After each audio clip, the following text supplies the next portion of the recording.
কিছু মজার কথা। পৃথিবীর সবচেয়ে পারফেক্ট জুটি হলো জুতো। কারণ একটা হারিয়ে গেলে আরেকটা অচল হয়ে যায়। সবচেয়ে কষ্টকর আওয়াজ, আপনি যে নম্বরে কল করছেন তিনি এখন অন্য কলে ব্যস্ত আছেন। খাবারে বেশি তেল দিতে নেই, আর লোকজনকে তো একদমই দিতে নেই। কিছু মানুষের ব্রেন আর পৌরসভার ড্রেন কখনোই পরিষ্কার থাকে না।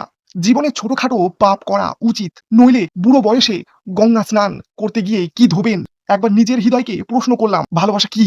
হৃদয় বলল, দেখ ভাই, আমার কাজ হচ্ছে রক্ত পাম্প করা, সিলেবাসের বাইরে প্রশ্ন করিস না। মানুষের পেছনে কাঠি দিয়ে যদি বড় হওয়া যায়, তাহলে কমপ্ল্যান আছে কিসের জন্য?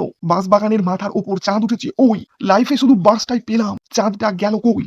পাঞ্জাবে সেলুন আর হেলমেটের ব্যবসা করে কেউ সফল হতে পারবে না। মানুষ যেভাবে উপদেশ দেয় সেভাবে যদি টাকা দিত, তাহলে এতদিন বড়লোক হয়ে যেতাম।